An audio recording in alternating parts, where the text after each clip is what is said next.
What is up, everybody? My name is CJ, and this is From the Sidelines, where we're going to be talking about some coaches under pressure, teams under pressure, and players who need to rise above.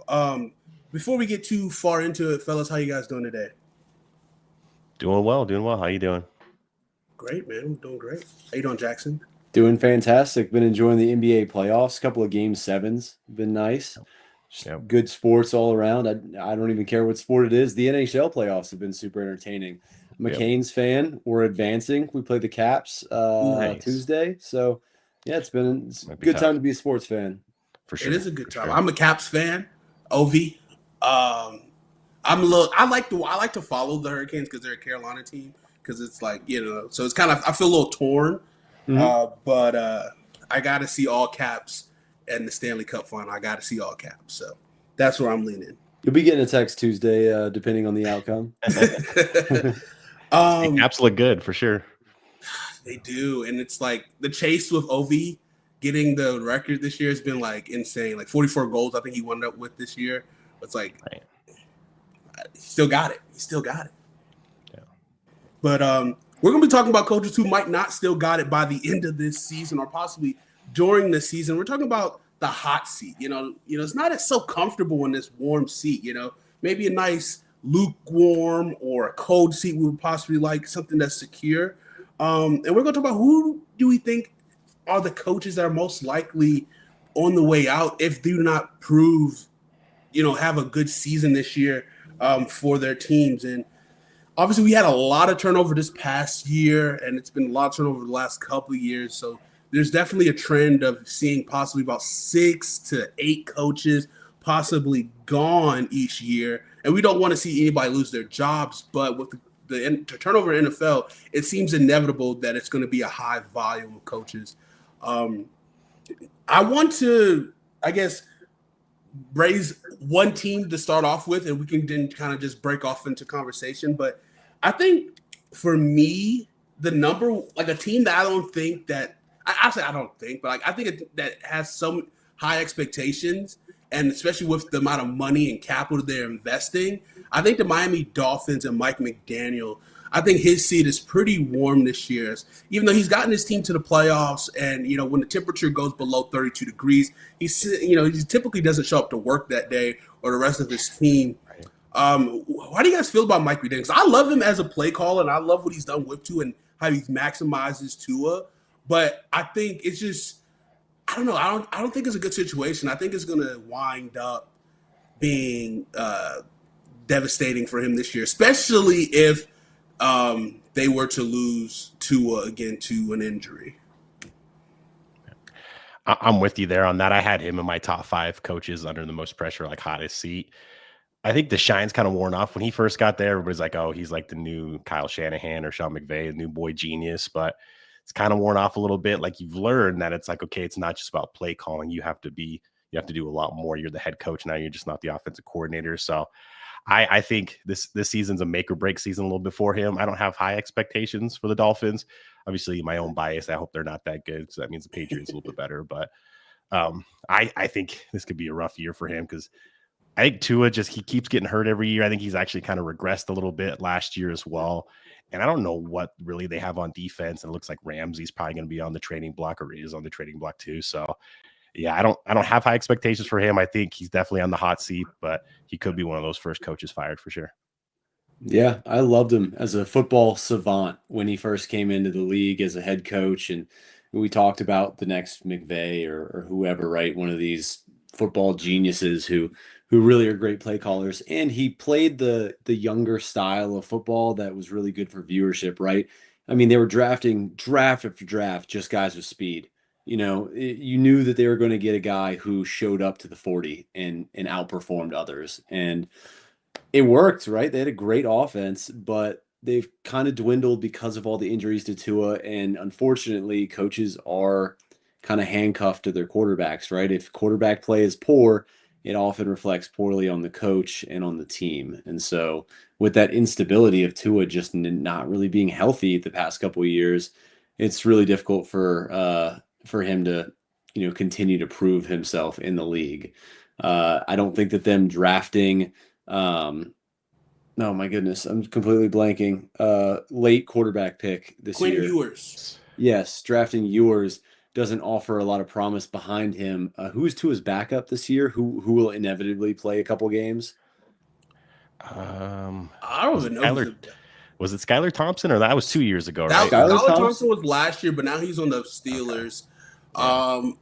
I mean, it might be Quinn who is the backup. Like, I Maybe don't even know if Quinn. he have anybody Yeah. else on that roster. So maybe that creates some excitement. I mean, the best thing that could happen for him is either a full season of healthy Tua and Tua playing well, or some freak incident where Ewers plays out of his mind for the last 2 games of the season if they are not in contention. And if that's the only thing that could save his job. But I could see him getting fired before that job-saving performance. So yeah, his seat's very warm. Zach Wilson is actually the backup they just signed. That's right. I So forgot this about is actually that. kind of a fun quarterback room. Wow, moms beware. That's Yeah. crazy. And Right, Miami too. moms too. Right? Damn. Yeah. Mommies. Yeah. Sure. So yeah, my thing is, I did hear a report that like there were some veterans in the locker room that were kind of upset with some of the how Mike McDaniels handled certain situations, and then obviously with Ramsey just signing an extension last year, now possibly the GM's like looking to trade him, and then this year with Tyreek, you never know. Like he'll post a tweet saying he's upset, and then whether that's just a ploy just to get more guaranteed money or whatever, but he doesn't really have much leverage right now with how many times he's getting, into dispute. So, Cody, who do you have as like another warm seat? For me, it's Brian Dable. I thought he'd be fired at the end of last season, to be honest, but you had that 1 year with Daniel Jones, and everybody thought it was a great year, but Daniel Jones, I think, had like 15 touchdowns. It was one of his better years, but it wasn't a great year. And then ever since then, they've gotten worse and worse every year. The offense has gotten worse and worse every year. I know he's not working with a lot, but he's supposed to be kind of like the quarterback whisperer, and he kind of didn't get much more out of Daniel Jones, except for that first year a little bit. My only question would be, do they give him more time to develop Jackson Dart? Because I don't think Jackson Dart starts from day one. I think Russell Wilson's your day one starter. So is that maybe cool to see a little bit because of Jackson Dart, or is it like, no, like this is your year. You got to improve a little bit or you're done? Because I mean, that's a tough division too, with the Commanders coming on last year too. Yeah, 100%. He was my number one, top of the list. I was talking to someone recently who made a great point that, as I talked about, head coaches being handcuffed to their quarterbacks, teams like to take on a new quarterback situation with a new head coach to allow them to foster that relationship together and build something together. If Jackson Dart is the future they build, usually a team is going to have a new coach lined up with them, and they are not doing that. They're keeping Daboll on. And so it's going to be interesting to see what is their patience level with Daboll, because they are trusting him. They've done the whole Daniel Jones experiment and all that, and it'll just be fascinating to see how much they trust him to go through the Jackson Dart experiment as well, if that's even what they roll with. I mean, they've got 2 veteran quarterbacks on their roster already that could be serviceable quarterbacks if they're coached well. Yeah, see, obviously me as a Commanders fan, I just want to talk, trash about the Giants as much as possible. Right. But, and especially with the Hard Knocks last year, they were easily the laughing stock, right? People were just like, boom, boom.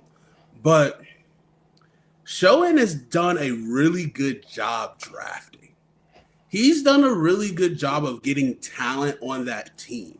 And obviously the biggest, 2 biggest decisions was extending Daniel Jones and paying $40 million, and then not extending Saquon, right? So then it's like those are going to be your most glaring things that everyone's going to talk about, and because of their pivotal positions. But like getting Tyron Tracy last year, who's starting out pretty good back for them. Now they're going to pair him with Cam Scatterboo this year. Getting another top edge rusher, Abdul Carter, on the board, and then also getting a possible quarterback of the future that you hope that can develop and so on. trying to go back to the Ole Miss ties with Eli Manning, try to get some goodwill with the fan base. Like, there's a lot of really good moves. I mean, Tyler Nubin was really good for them as safety. So they filled a lot of holes. They still need to figure out that corner situation to see if Deontay Banks is really going to be a guy for them. But like, I think if Jim Mora was just like, hey, I'm done with this. I want to clean house with everybody. Whoever gets that job is going to get a really good team. Because like, there's a lot of talent on that roster. And it's just for one reason or another. Obviously, it's a very tough division, so it's going to be dog eat dog with all these games. But at the same time, if you figure out like who's going to lead the franchise at quarterback, which is always the hardest question of the entire test, it's like, I don't know. Like, it took the Commanders so long to figure that out, right? So it's like, if Jackson Dart is a guy, if not, it's like, you could possibly luck out and get a Manning in a year or two, because I don't think Arch is coming out next year. It's possible. So yeah, I see their seat as being warm, but I don't know. Like, I just think Schoen has done a good job. So it's a weird situation in New York for sure. Jackson, do you have a coach? Yeah, absolutely. Like I said, Daboll was up there. I think that Gannon with the Cardinals, he hasn't been there long, so that's the issue. But teams are going shorter and shorter term with these coach firings. We've got teams like the Panthers that have had coaches in the last couple of years that haven't even made it a full season, right? So I think that Gannon, once again, we're talking tough divisions, right? He's in a very tough division. His handcuff with quarterback is Kyler Murray, who is a very talented quarterback, and that almost hurts him because the fan base and people around the league would expect to produce more with Kyler Murray than they have recently. But that's a team that I don't think has really added talent well, kind of the inverse of the Giants, right? I don't think they've put the proper pieces around. And whoever takes that job, if he is to be fired, maybe doesn't inherit a great position there, just because, yes, they have Kyler, but their offense was completely James Conner last year, and James Conner is not a young running back anymore. Right. He's a workhorse who's done really well. I do believe they drafted another running back, which is a good call, if they are so heavy in the run game. But not a ton of weapons around that, and then their defense is inconsistent. They had some games last year where they showed a ton of promise and they locked good offenses down, and then they had some games where they just kind of got steamrolled by a team that shouldn't have even put up 20. And so I think that with that lack of consistency, your fans can get really frustrated and say it's a leadership thing. Obviously there have been jokes made about Kyler Murray throughout his entire career. And if you have a quarterback who struggles with focus on the field, a quarterback who, I guess it's focus off the field, really, all the jokes of him just diving into Call of Duty and playing worse when the new video game gets dropped and all that, that's a leadership thing. It's also on Kyler Murray to hold himself accountable and pick up his game, but it's on the coach too. Like you have a lot of personalities, you have a lot of different people on this team, and your job as a head coach is to make sure that they all mix properly. And if you're not able to work with a quarterback like Kyler Murray, who has a lot of potential and talent, it doesn't bode well for you as a head coach. No, I agree with that. It's like, the Cardinals were just always a scrappy team, right? But it's like, how long can you just be considered a scrappy team that's always going to be in the fight versus, and then taking that step of being like, oh, this is a team that we don't want to play. Like, they're definitely a trap level team, or team like you don't want to take serious, especially if you have a big divisional game the next week. And I think Gannon is a decent coordinator. Like, they got these misfit pieces, or I think they've done solid. Like, the Marvin Harrison thing last year just seemed so odd of how he didn't really mesh really well with Kyler. I mean, Trey McBride got like every target under the sun last year, which, I mean, deservedly so. I think he's a really good tight end. I think he's probably locked in the top 2 tight end in the league after this past year. I think he just got extended as well. So he did, yeah. Big fantasy grab for next year for sure. Oh, Oh yeah, for sure. Yeah. Yeah. Top two fantasy tight end easy. Yeah. Yeah, just behind Bowers, of course. Yeah. exactly. Yep. Yeah. So I don't know. I do agree that because like I think that owner also is like can be really wishy-washy. A lot of people don't really like that Arizona Cardinals organization as a whole, and I don't think a lot of people talk about them a lot because I don't think they're in a major enough, I guess, media market you can say out there. But yeah, like they're a team that also has kind of been mismanaged for a while, especially with Steve Wilkes situation. You got the Josh Rosen situation, right? And then so it's like those things kind of got swept under the rug, and they kept pressing on. And with the Kyler situation too, it's like Kyler and Cliff Kingsbury, they both kind of got the stigma of like they fade towards the end of the year, right? Like November, December, like their offenses, tank, right? So this is kind of the first year we got to see both of these guys separately, apart from each other, and what happened. If it was a Cliff thing, is it a Kyler thing? And then it might be a Kyler thing. I don't know. That's where I'm coming at it. I think it's more pressure on Kyler because what is this third or fourth year of his contract extension now? So, and it was big when he got paid. It's not big now, but it was a big contract when he got paid. Yeah. And it's like, I feel like, yeah, like you said, every year he starts off and you're like, damn, Kyler, like you forget how good he is. And then, yeah, by the time November, like Thanksgiving rolls around, it's like, okay, he's kind of faded into whatever. But yeah, I think it's more pressure on Kyler, but you never know. Cause like you've said in the past, I mean, the Cardinals have had a quick trigger on coaches. They don't wait around for a coach to kind of develop a team or get their team. So he has another down year. I think the division maybe isn't as good as it was a couple years ago. I don't know if the Niners are as good. This is a good year for them. Like, this is the year. It's a good year for them to peak. Yeah. Yeah. Seattle, Seattle's like, again, like Seattle and the Cardinals are kind of like, will the coaching prevail and make them better? Right. Like this division is 1,000% the Rams right now. Like the Rams are ready to rock and roll to make that Super Bowl push. Will the 49ers take that step back, losing the entire defense to the Denver Broncos? That's that's what we got to see. So the Cardinals really could knock some people out when they're not looking at them, and to really kind of take that hold to get that division championship. But I just don't know if they will. Yeah, I agree. I like their first two picks though. Walter Nolan, Will Johnson, especially Will Johnson in the mid 40s. Yeah, I mean, it's up in the air about his knees, but if he's healthy, that's a really good player to have. And then, yeah, can Harrison Jr. be that guy that we thought he was going to be coming out of Ohio State? Because he was supposed to be like the next big thing. And so if he can be that, take that jump. Yeah, exactly. Him and Trey McBride would be huge if he could take that jump. When they finally they targeted Marvin Harrison Jr. early in games, like he would have 3 catches for 75 yards. Like, oh yeah, this is great. He got looked at right away. Then next couple, like the rest of the game, it's like we're not looking at him in like the rest of the game. It's like, what are we doing? Like he's had many times where he's just not looked at. I don't know if it's a Kyler thing. I don't know if it's an offense thing. I don't know if it's a Marvin thing where he's not getting open. I don't think that's the problem. I don't think it's the problem with him getting open. I just think it's kind of like the progression to like where he's at in the offense and how it's, he's getting looked at. So I don't know. There's a lot of question marks there for sure in Arizona. I got a fun one.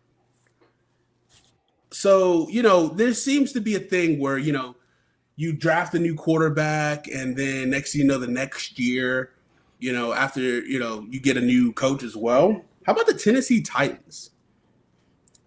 Just get Cam Ward, right? Obviously, Mark Bergonzi is the new GM coming from the Kansas City Chiefs. So it's like, okay, I didn't hire this coach.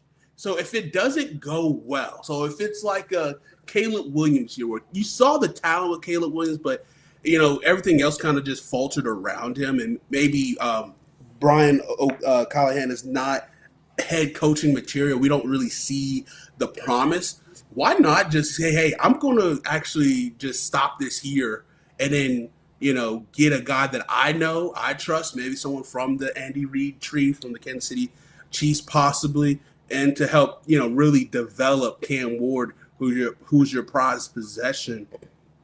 I could possibly see that because I thought it was kind of an out-of-the-box, kind of not inspiring hire of Brian Callahan for the Tennessee Titans. Obviously, getting his dad, Bill, to be the offensive line coach was one of the best in the game. it's a good plus. But if he can't run this offense, right? Because he was offensive coordinator for the Cincinnati Bengals before he got hired, but he never called plays. So then it's like this is his first time doing it, and if it's just we don't see it after 2 years, I don't not see that happening because the Tennessee Titans have also been an organization that's willing to make wholesale changes out of the blue when they fired Ron Carthen last year as the GM for the Tennessee Titans, and then obviously firing Mike Vrabel when obviously he was having a couple bad down years, but still all in all was still really good as a head coach. So that wouldn't surprise me at all with the Tennessee Titans. Yeah, I think it depends on who is made available in the coaching carousel, right? If there are some early fires that excite them and they think that that's a good call, or if there's some coordinators that really shine that year that inspire them, right? I remember the years talking about the coaching tree from Kansas City, the years where the offense was so potent in Kansas City, and I just couldn't fathom why Bieniemy was not getting some sort of job at the head coaching level. And now he's gone to Washington and also created a great offense, right? I know that there's some off the field concerns with Bieniemy that are like the main issues, but correct me if I'm wrong, weren't they decades ago? Yeah, there was when he was in college. Yeah, when he was at Colorado. Yeah. Yeah. So it's about winning. This game has shown it. If he's got issues from that long ago, I feel like that's something that the NFL constantly overlooks as far as players and coaches go. I mean, Harbaugh has a job and he's leaving a cheating scandal like actively, True. right? Yeah, Like, he's banned, right? He can't go back and coach for like no, 3 he years. can't coach in college for like 8 years or something like that. Yeah, crazy. Yeah. But I didn't think about the Titans. I think last year they can I think they just put it all on Will Levis, be like, hey, last year was because we had an awful quarterback that just lost games for us like time after time. So not gonna be able to do that. Does he get a little bit, like you said, a longer leash with Cam Ward, or is like, no, we're bringing in a better offensive mind? Because it's the same. I think that was the thing with Bieniemy. It was like people were looking at Kansas City and like, no, that's Andy Reid's offense, and so that's Patrick Mahomes. We don't have either one of those guys, so you're not bringing them with you. Why do we hire you?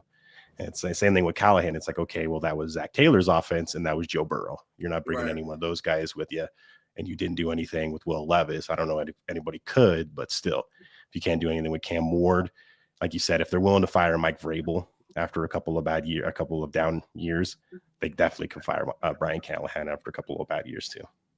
No, I agree. I think obviously a name to watch is if you want to go kind of veteran, who I think has a history of developing quarterbacks, Mike McCarthy. I think he can coach. I think that'd be a good situation for him.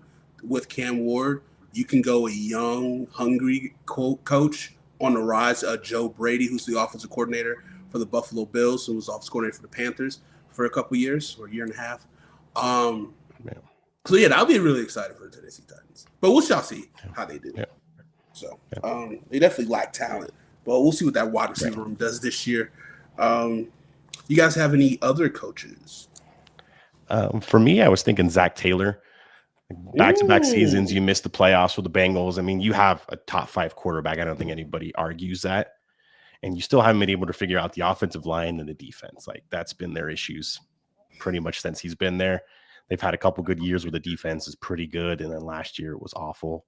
Looks like it's going to be bad this year, and Trey Hendrickson might not even be there. So I think the pressure's on him. You got to the Super Bowl, you beat the Chiefs, you kind of rode that wave for a couple of years, but I feel like that's far enough away where it's not, you can't keep on doing that. You can't keep on missing the playoffs with Burrow and Chase. I agree with that. Yeah. He is under contract through 2026, and we know that the Cincinnati Bengals are one of they are the poorest franchise in the NFL. Too.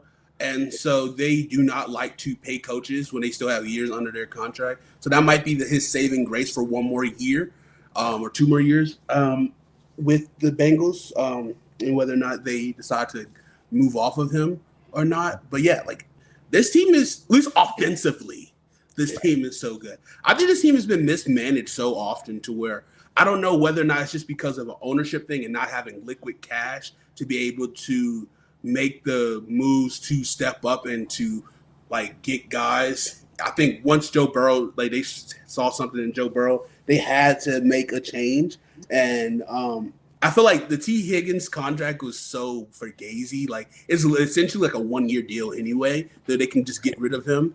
And so it's like that's cool, I guess. Like I mean, Right. the PR is like, hey, we re-signed both of our star receivers when no one expected us to. Versus, but it's like he has to meet so many like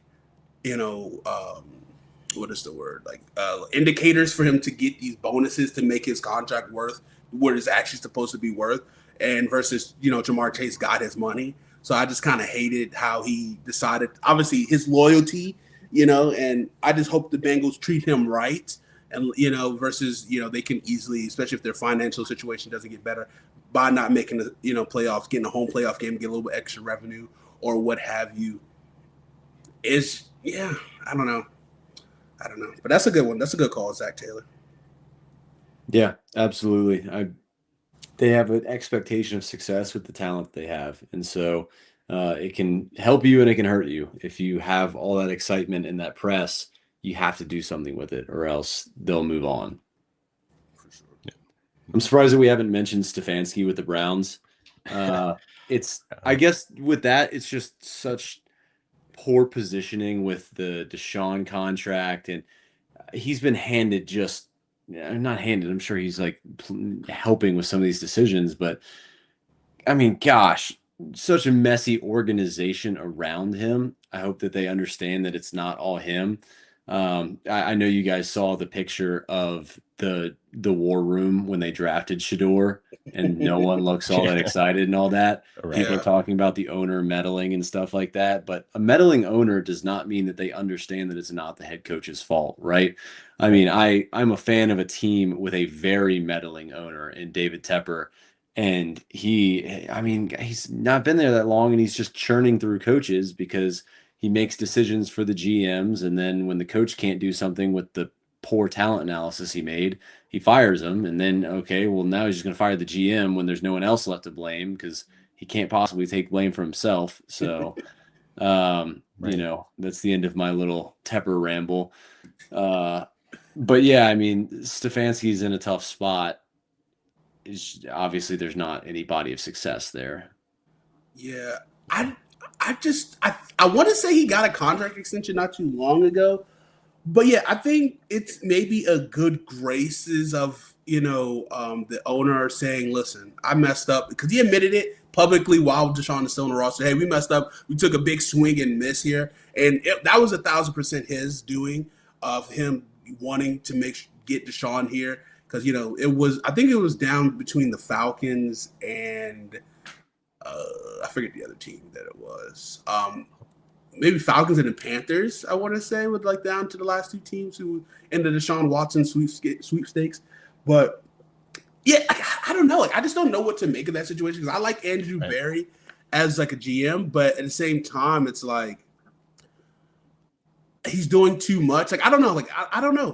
Cleveland is just a cesspool, so it's like it all looks the same no matter what they try to do, and obviously they're going to have a lot of media swirl with the Shador situation, and everyone's going to make articles about, you see how Shador just looked at Stefanski then on that third down throw?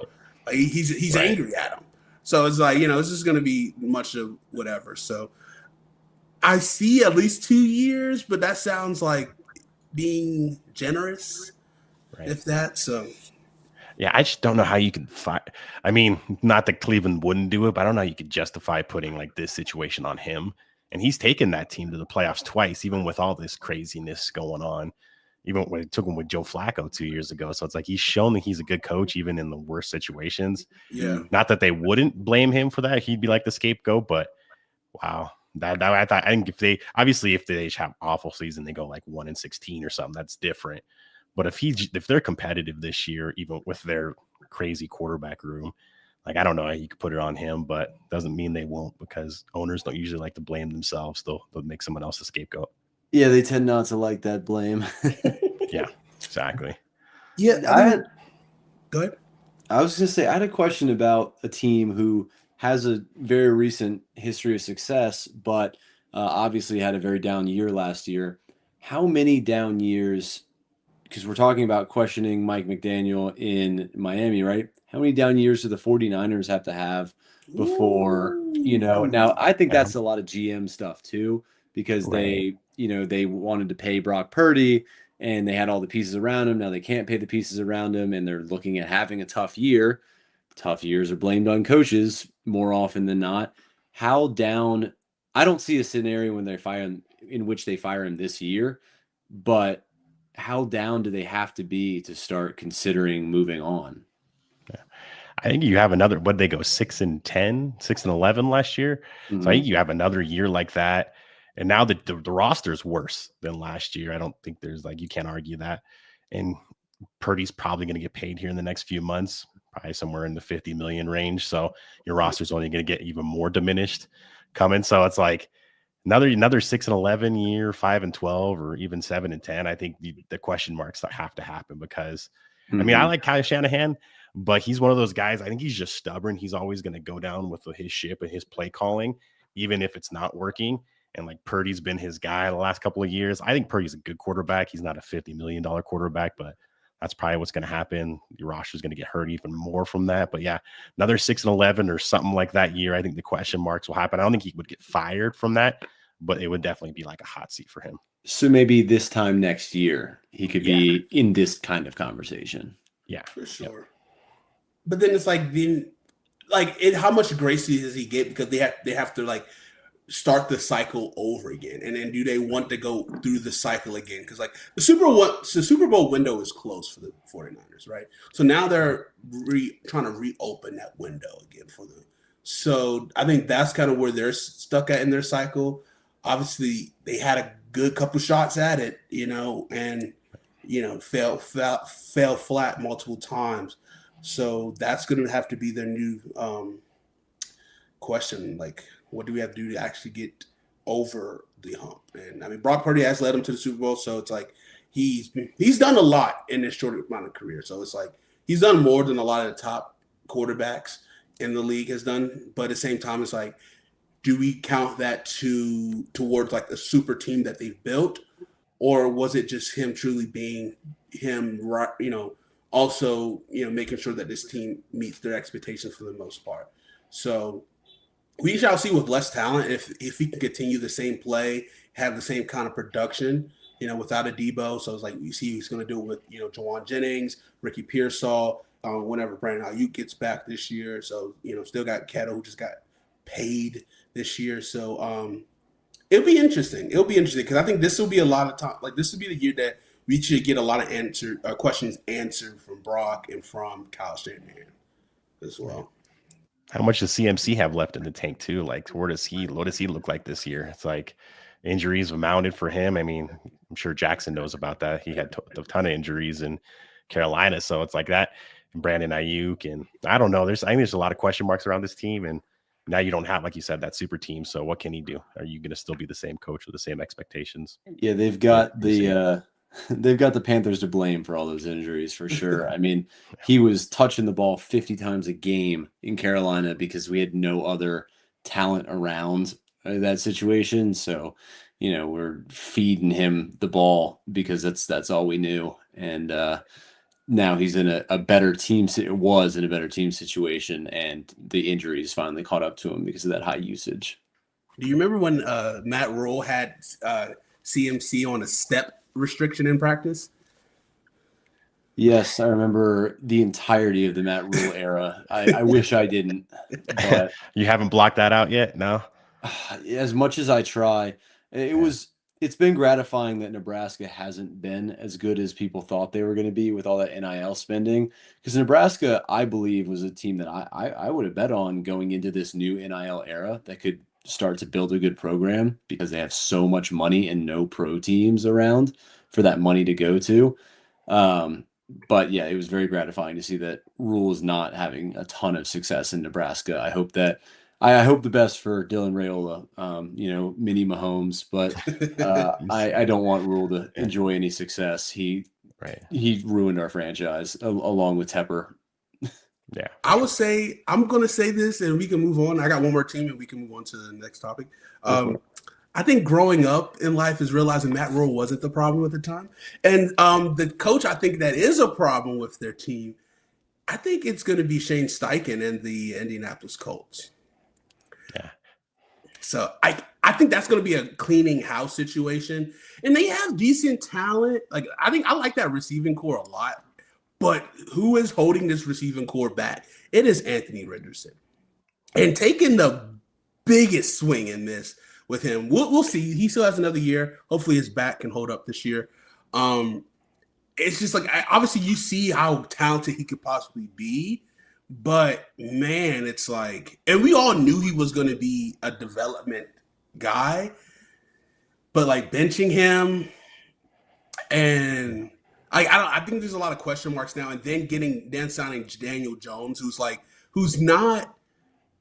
If you sign Daniel Jones, he's a guy who's like competing. He still has that thirst. You know, he hasn't failed at a second team yet. I mean, I don't know what you want to call Minnesota last year, but like he hasn't really failed at a second team at starting yet. So he's at this hungry stage of getting a chance to start again versus a guy who's competent. Like I'm not like Daniel Jones isn't the greatest quarterback, but he's competent enough to like win you games. And so when you do that versus taking the swing on a guy who can elevate your franchise and kind of clouding or muddying those waters or whatever, it's going to be some real turmoil in Indianapolis this year. Is he not just a country club Anthony Richardson? Like a little bit. Went to Duke, runs physically. Right. He's either a home run or a strikeout with every throw he throws. Yeah. Well, I would say in terms of he's a little bit more polished as a thrower. I think it's like a little bit more. He's more polished, like, and he's like on rhythm. Like, when he was like rhythm, boom, boom, like West Coast offense, like just getting the ball out. I think with Anthony Richardson, it's like he's home run or strikeout. And I think with Daniel Jones, he'll give you more singles, right? He'll give you more singles and a bit of like a double every once in a while when he goes for a little read option run. And it's like, holy crap, he's Vanilla Vic, and it's just, he's going crazy. So yeah. I think there's a higher floor with Daniel Jones for sure. But the ceiling with Anthony Richardson could be astronomical. But again, one, he's never healthy consistently. And then two, it's like, I don't know. Does he want it? Does he have that Mamba mentality to be a starter, to be that face of your franchise? Yeah, I think like this year he's definitely a player under a ton of pressure this year. I wasn't a fan of him coming out of Florida because that was his whole MO. Like there was games where it's like, okay, this guy could be a Heisman contender. And then there's games like this dude shouldn't even be starting on a group of 5 team. Like there was games where it was like a big difference and he hasn't improved at all. I think he was like 47% completion percentage last year. Like that's awful. Nasty. Yeah. I mean, he played 11 games at Florida. It's like, and so then I think he played like 5 games or so. Like, I mean, he's probably played like 23 games since high school. Yeah. And so like, that's just not enough football. Yeah. And what was he Yeah, go ahead. I think he was top 5 pick though, right? He was 3 or was he 4? 4. He was 4. 4, yeah. Crazy. It's the same thing that teams goofed on with Kyle Trask from Florida. Kyle Trask didn't even play his senior year of high school because he was sitting behind someone. And they're like, okay, here's a guy who played very little football, sat behind guys, talented guys throughout. Now it's his time. He has one good year, and we're going to treat this like it's, like it's enough of a body of work. You know who else had that situation? Mitch Trubisky. Yep. And we have so many quarterbacks as examples of why that's not enough of a body of work to take them in the top 5, and they just keep doing it. I got my master's degree from Florida State, and so I was there during the Anthony Richardson time. Oh, wow. And I'm watching the guy as we play him, and I'm like, this guy's not that good. Yeah. He's, especially against the Florida State defense that was starting to grow to the form that they were in 2023. We can leave out last year and whatever that was. Right. But, it's not like it was a polished defense yet, and he couldn't do anything. I mean, they were running him in the Wildcat almost like a team who didn't have a quarterback on their roster would do. Almost like Florida State was doing this year with Lawrence Tafili. They looked like just a completely impotent offense that couldn't do anything. Right. And I was watching that and seeing the mocks to have Anthony Richardson going in the top 5, and I couldn't believe it. I just didn't see any scenario in which he was getting drafted in that upper echelon group. Also Right. seeing the potential that he had, of course. Like he had his flashes, but that's a guy that you develop, and he didn't really get drafted like that. Right. Well, I think these coaches and GMs, they just see this guy, he's 6'5", he could throw the ball, probably like 90 yards on his knee. Like they just see all that, but it's like, okay, well, he could throw it 90 yards, but he can't hit like a simple out route. And so Bazooka it's Joe, like, the next. yeah, and they just like these coaches like, oh, I could fix this guy because all the coaches think that they can fix anyone. And it's just like, no, that's not always the case. And I feel like with him, I think he's taken a step back year after year. And then this year, I mean, I think there's a good chance that Daniel Jones is their week 1 starter. And if that's the case, it's like you got to move on from Anthony Richardson. If you can't beat out Daniel Jones at this point, Yeah. you just got. I think they took Riley Leonard in the 6th round. Maybe you roll with Daniel Jones and Riley Leonard. I don't know, but he was one of the players I had as most under pressure this year. So I'm glad you brought up Steichen and the Colts. He's got the easiest ultimatum in the world. They said, "Hey man, you have really not performed here. All you have to do is beat Daniel Jones in minicamp, Right. and we're going to give you another chance." If that's not the easiest ultimatum out of all the quarterbacks in the league right now, I don't know what else could be. Yeah, I agree. Let's move on to some players with continue with players with much to prove this year. And I'm gonna say I'm debating who I want to. Let's go Kyle Pitts. Kyle Pitts. Let's keep with the Florida theme, right? Man, I love Kyle Pitts. I think I will probably still draft him in fantasy this year just because. Oh, don't be one of those guys. I know, oh man. I know. Oh. I just can't quit him. But contract year. There was talks early offseason that he could be traded potentially to the Commanders. So I was like, oh, that'd be great. But I will say this. Look, I'm not going to sound like someone who's been there, done that before, but this is the year for Kyle Pitts. I feel it. Oh, 1,200 I had a yards, nickel for every time I heard touchdowns, that. 65 catches. This is the year for Kyle Pitts. Look, today is May 4th. May the 4th be with Kyle Pitts this year. Oh, man. And he's going to have the breakout year to where he's going to solidify himself as tight end 5. And Michael Penix and Kyle Pitts is going to be one of the greatest connections this year. Better than AT&T or Verizon Wireless. You're going to have a great connection with Penix and Kyle Pitts. That is my pitch. Oh, I'm so glad these videos are recorded because we may have to revisit this like somewhere in the middle of the season. Yeah, I wish I got an audio clip of that. Yeah. Oh, we could clip it. Yeah, we could clip it from the video. But I mean, that would be awesome if that was the case. I won't draft him because I was burned by him 2 years ago, let alone last year. But yeah, I mean, he's probably the reason, just to go back to what Jackson said with Kyle Trask, he's probably the reason Kyle Trask got drafted because he made Kyle Trask look that good in their last year at Florida. But I don't know, man. I mean, he's finally got a quarterback that can actually throw the ball downfield a little bit. So maybe that helps. Yeah, you got London and other guys out there that can help you. So I don't know. I've 2 years ago, I kind of bought that whole thing, hook, line, and sinker. I don't know if I can still buy it now in 2025. I can't. Hey, sip the Kool-Aid, man. It tastes great. I've had a good track history with predicting athletes that will shine. And obviously, he was an easy one. You wouldn't even get a pat on the back if you said he was going to be good, and he was because of how much he shined at Florida. But he was a guy I bought into so much going into the NFL, saying my 2 biggest whiffs are him and another unproven tight end in Darnell Washington that I thought were going to come in, and it's completely different models of tight end come in and dominate. And Pitts has not dominated. He has gotten 1 more touchdown every single year. So if you're betting on touchdown overs and unders, maybe use that steady climb. His 2064 season is going to be crazy, right? Right. But no, I'm not buying into the Pitts hype. I think that he's a great piece for Atlanta because they have all the talent that we just mentioned and Bijan Robinson. It's a great offense full of talent, and he plays a good role there, but he's not going to return to the form that he was at Florida. He was the workhorse in Florida more than any running back they had. He was just being fed the ball, and I think that he operates well as an accessory piece, and that's really sad. Yeah. Yeah, I was super high on him coming out of Florida. I was like, yeah, this guy is the next Kelsey, maybe even better. But yeah, no, I was definitely. But maybe, hey, maybe you're right, CJ. Maybe we were just a couple years too early. Exactly. And that's normal. I'm always too early on a lot of my predictions. I see it and I'm like, that's so Raven. I can see it, but I just don't know the pinpoint. Because if I see it all the time, and I would, I would play the lottery and I would be a millionaire right now. But Right. Just don't know exactly that pinpoint date. But I know the numbers. Right. I know the numbers. You can clip us, and you can use that later on. That's true. That's true. I will remember this day. Jackson, do you have a player with a lot of proof this year?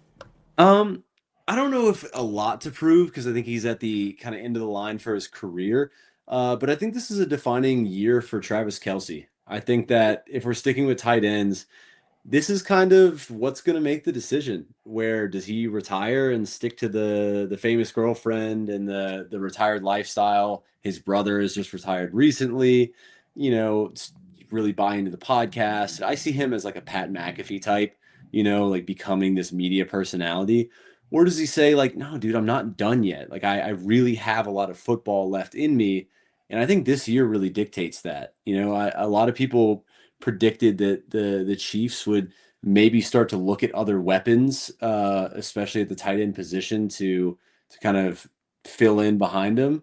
And correct me if I'm wrong, but there haven't been any huge splash moves yet behind Kelce.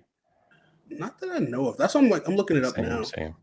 I was like, I think they drafted not a tight end though, but like a wide receiver. I don't remember off the top of my head though. I mean, as long as Patrick Mahomes doesn't injure their knees, I think they might be okay with weapons. But it's either that or speeding. Right. Or speed. Yeah.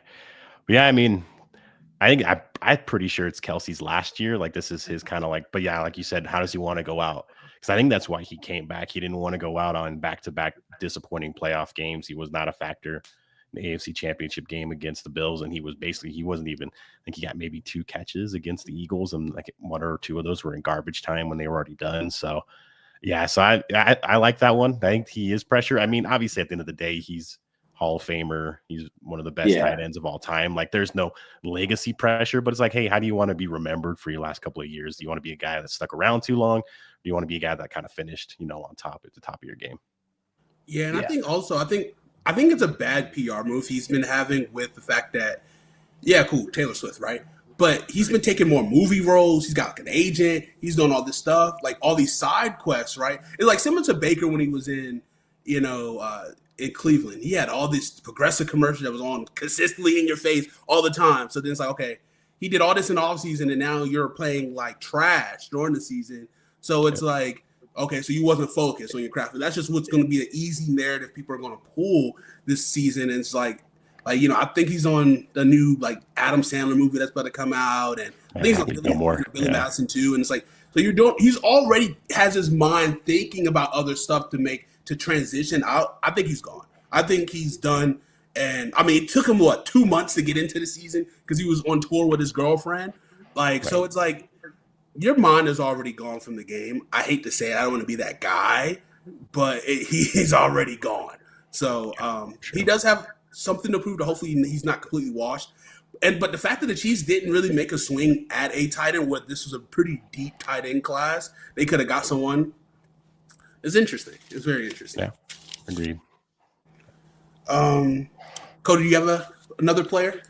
Yeah, I'm gonna go back to kind of a big prospect. I thought this guy I would have thought would have been a star, although he didn't land with the best team to be a star. But I would have bet he would be a good quarterback, and that's Trevor Lawrence.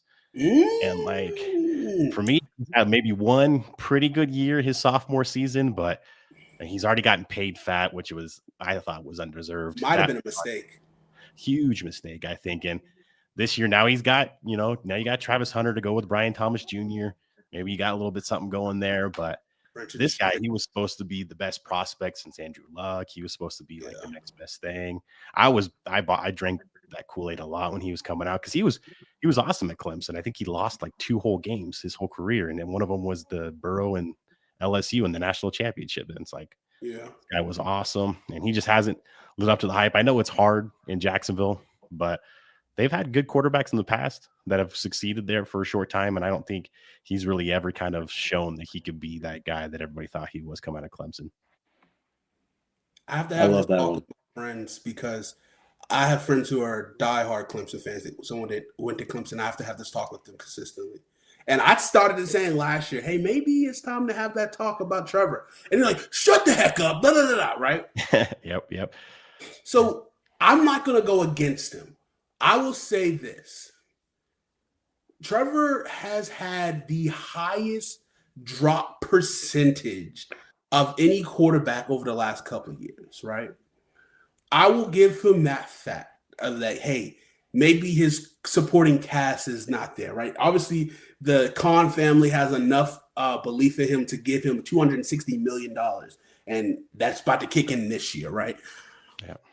And so obviously the Urban Meyer was kind of like the worst way to start off his career. And then, he had the Doug Peterson, who's supposed to be a god, but I don't think Doug Peterson deserved to be get fired. I think he's a good coach. That also could be a name we can talk about potential guys getting looks for. But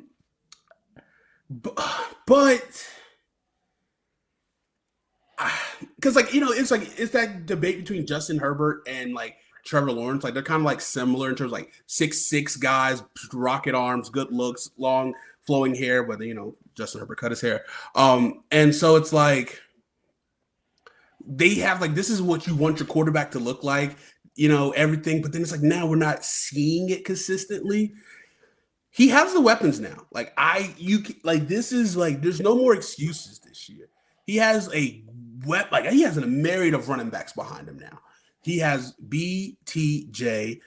He has Travis Hunter. He has Gabe Davis, Brenton Strange.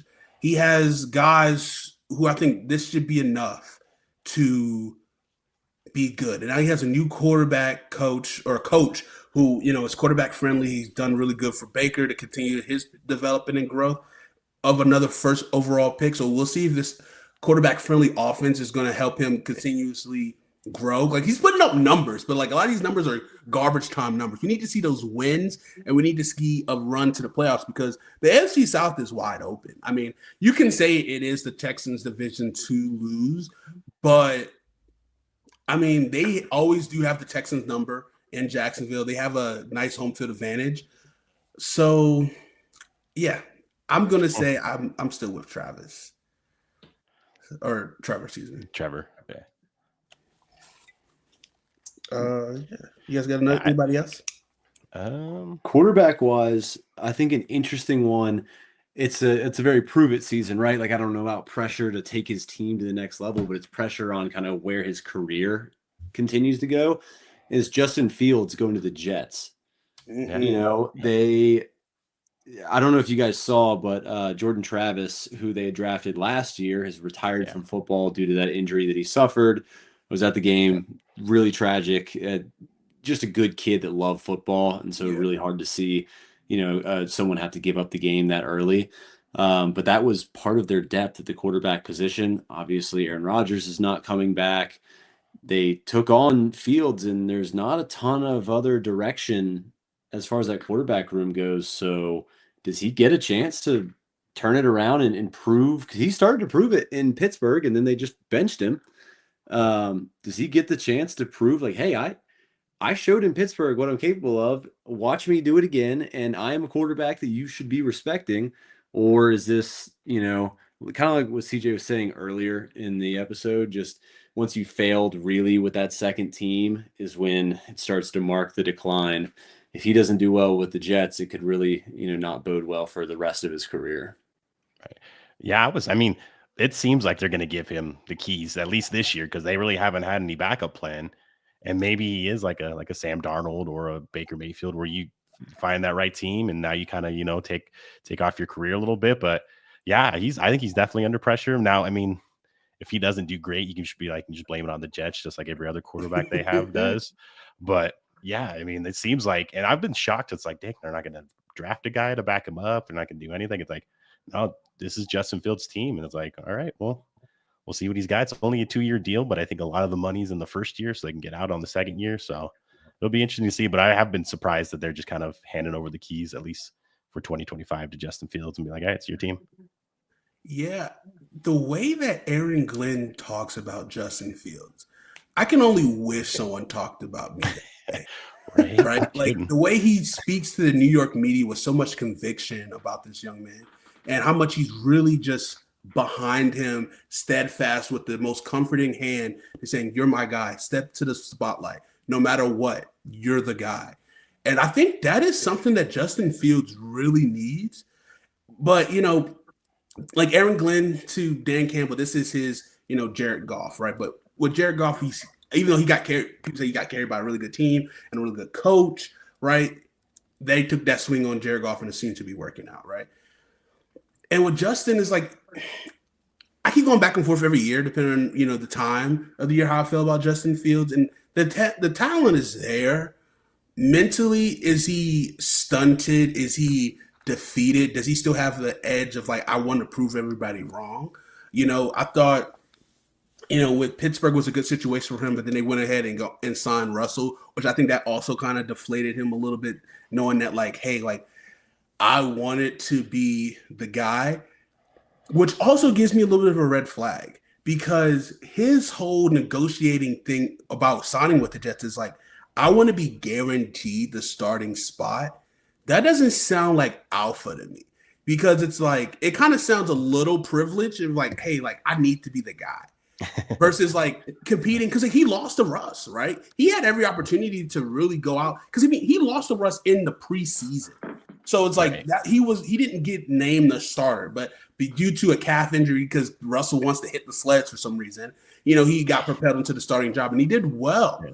But the fact that he's like, I want to go to where I'm promised the starting spot, like brother, nothing is promised in this league. So that is a bit of a concern. But the way that Aaron Glenn has spoken about him and is really backing him gives me a little bit of hope that it could work. But again, it's the Jets. Right. Which I think he can always fall back on if it doesn't. I have one more before we went. I think it's a little too early for pressure on him, but there's going to be pressure on him. And I'm a big fan of his, but Caleb Williams, like I feel like there's going to be pressure. They got all the pieces now, line, receivers, running. Like it's second year shouldn't be all that much pressure, but I mean, he came in kind of like Trevor Lawrence, supposed to be the next greatest quarterback prospect. And if Jane Daniels keeps having success, that's only going to put more pressure on him. So maybe a little early, but maybe some future pressure that could be put on him. Something to watch for sure. I think we could see Kyler Murray traded this next offseason and traded to the New York Jets. Wow. Well, that's all going to vote on the Justin Fields experiment. Yeah. Yeah. If you want that, like a guy who's explosive in the passing and running game, I can see Kyler Murray. Because, I mean, you got to think like Kyler's going to be like, I need something new, right? Because, I mean, this would be what, year 7 for him, I think? How long he's been in the league? Maybe 6? This is coming up on something like that. Like, he's been 7, there. Yeah. His money is pretty much, I think, is about to be up. So his contract will be movable. And if they're going to, again, especially if they fire again in the company, it's like, what are we doing here? Right? Just clean house totally. Yeah, start over. Clean house totally. Get something for him, like possibly try to get like a second, a third for Kyler.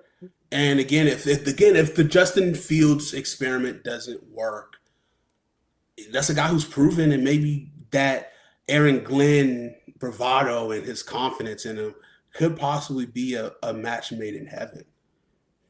Yeah. So, any final players? Any final comments before we wrap this thing up? No? All right. Well, my last wild guess before we, leave from the sidelines is TJ Watt will be on a new team and maybe in the NFC. No teasers? Maybe in the NFC. Yeah. But thank you guys for watching this episode from the sidelines. We here every Sunday at 8 o'clock. We'll be back next week to talk more NFL off seasons and big fun discussions. Thank you guys for watching again. Have a great rest of your night and a great week. See ya. See you guys. Good night.